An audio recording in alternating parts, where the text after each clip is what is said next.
Beyond the Golden Gate Bridge awaits glorious Marin County, home to sweeping vistas, diverse cultures, and inspiring causes. Join us for Marinterviews, profiling people and projects, creating a meaningful impact in our community. Hi, welcome back to Marinterviews, where we showcase people and projects making a difference in our fabulous community. Today, I'm very excited to introduce you to Shari Dagg, who is, I'm going to check my notes so I don't mess it up, with the To Celebrate Life Breast Cancer Foundation, which is such an important nonprofit. And Shari, I want you to take it and run with it. The origins, what do you do specifically for the foundation, and how we can hopefully increase awareness and help you out. Well, thank you very much, Sandra, and it's such a pleasure to be with you and to have the opportunity to let more people know about us and what we are doing, because our work is very important. I am currently the board president for To Celebrate Life Breast Cancer Foundation. And I come from a long line of wonderful women who have helped with this foundation. We were founded in 1996 by a group of 5 women who were in a dance class together, and they wanted to do something to reach out and help this very special community. So our first Stepping Out, which is our annual gala, was held as a garden party in one of their backyards. So we've come a long way since then. And this year, after 2 years of not being able to have our signature event each year, came back to for the 27th annual Stepping Out fundraising event. So we're very fortunate to have as many people who are donors and supporters in many ways. We have our sponsors who sponsor the event. We have our donors who donate throughout the year. We have our all-important volunteers who we couldn't do any of this without them. That's terrific. From a garden party, how has it evolved? What is the event now? Yeah, so now, and thanks to a whole army of people, we have, I think we're up to about 250 volunteers that help out each year, but the board chair who is over the Stepping Out Gala, her name is Julie. And she is the one who puts all of this together. She makes it happen. We have our event out at the Marin Community Center area out there. The Civic Center, or that's exactly. Oh, it's such a great location. It is, and we have they build a stage. We have women who are either going through treatment or have finished going through treatment, who are what we call breast cancer thrivers, men and women both, not just women. Yep. And it's a runway. So they do a fashion show that's, we have all types of vendors who get involved. Donate clothes, the food, shoes. The whole bit. Oh, that's wonderful. Yeah, that is wonderful. So it's a wonderful event. There are very few dry eyes left in the place after sitting through that. I mean, we're so you can't walk away and not feel energized by what you're seeing that night. So yeah, it's a great event. Well, I have in my background a family connection to breast cancer, and so I think supporting any kind of foundation like this is really important in getting the word out, and especially the joy after. Did you have to shut down for 2 years having the event? So was this the year back? Yeah, and I will say, even through those 2 years, while of course our income, the funds that we raise went down to some degree, our major donors were incredible, and people continue to make sure that we had the funds we needed in order to fund these critical services that are out there today to help all of these men and women. So, but this year it was fantastic. We did this year more than we have since 2018-ish, and we had fewer people. Oh my gosh, that's wonderful. So So it you, was, yeah, it was great. and then does it just start again to start planning the next year event, or do you have a lot of things during the year where people can either donate or volunteer? Yeah. Yeah, we have, there are several things that we have going on through the year. We don't host any specific events outside of Stepping Out, but we have other organizations who they will host all the way from golf outings to tennis matches to whatever, and then we get the funds from Good. those events. So in terms of community events, we're always looking for organizations that would like to help us out Okay. through these special events. We are an all volunteer organization. So, we try to do everything that we can in that way, but we have found that it works better to have the people who know what they're doing with these community events. Let them host it, and then we get involved to the degree that they would like for us to be involved. That's terrific.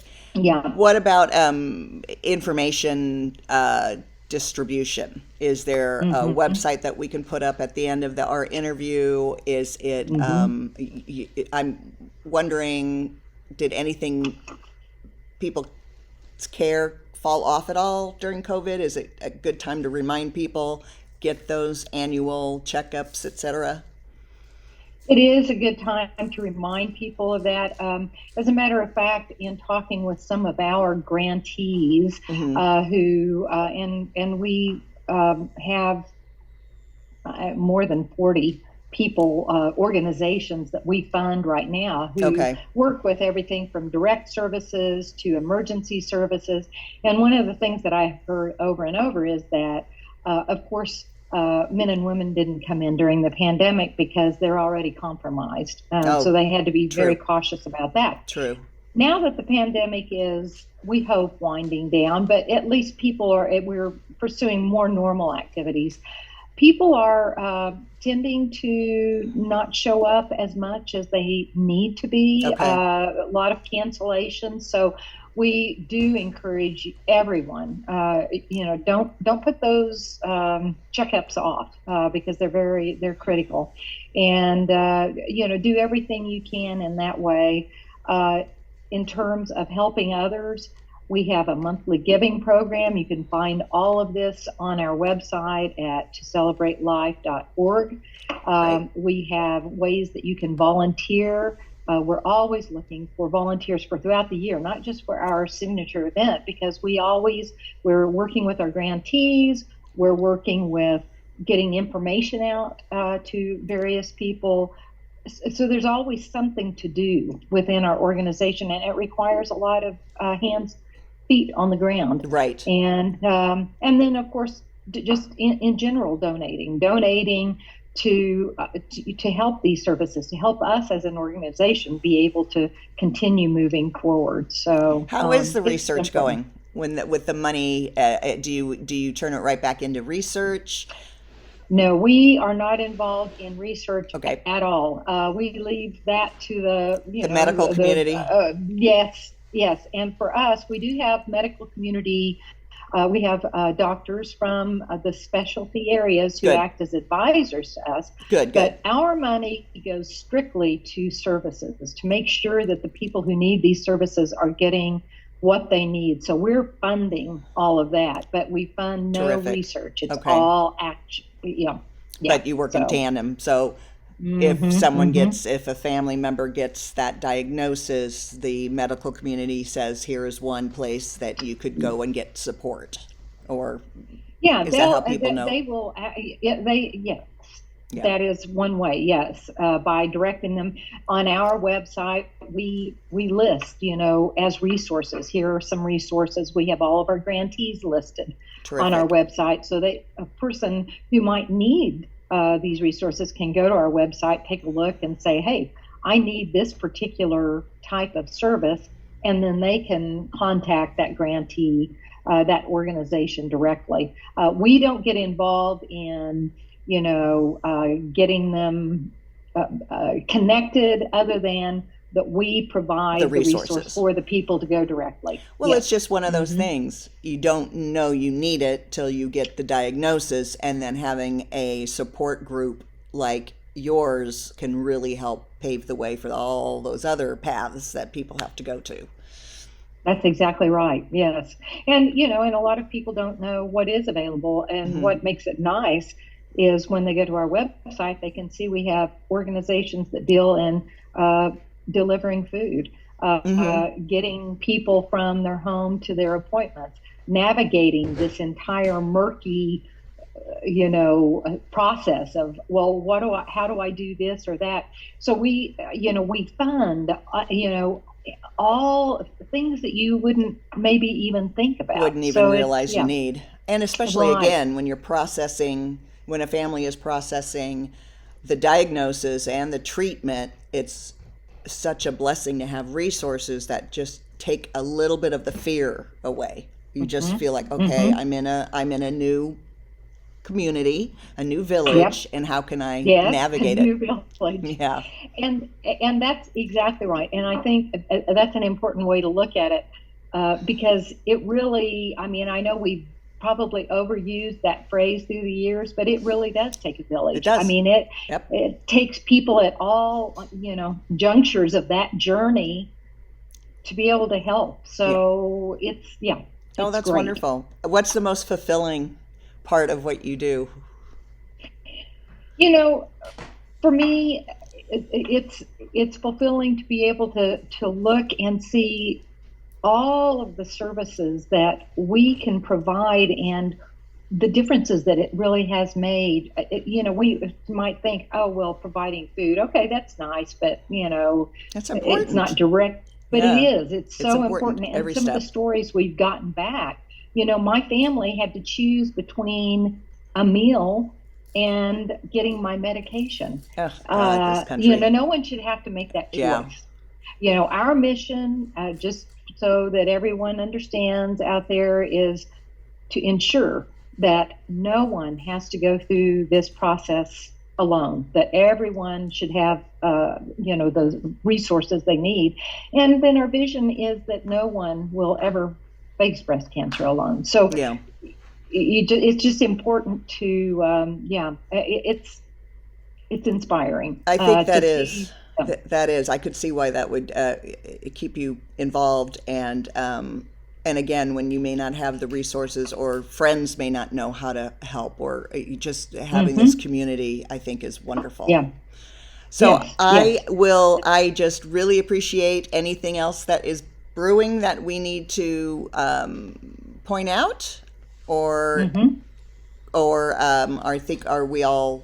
Is there anything brewing? I think the last thing that I would throw out there today is we are at our year-end giving campaign, and we're looking to anyone and everyone who has a desire to help this community to go to our website, and we provide all the links so that the donation process is very easy.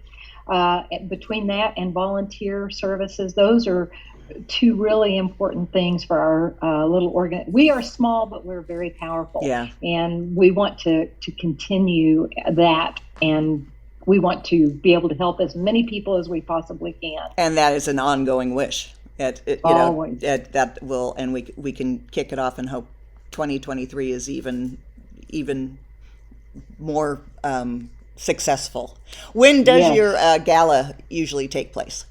It's I shouldn't say always. We always aim for it to be the last Saturday in September. Oh, perfect. So it's usually either the third or the fourth week of September is when we have that. That's a great time because it's right before the holiday craziness. So it's right before October. When breast cancer awareness month. So we kind of kick that off. That's great. So it's really good. Yes. Good. Indeed. Well, this has been delightful, informative, thank you. hopefully painless.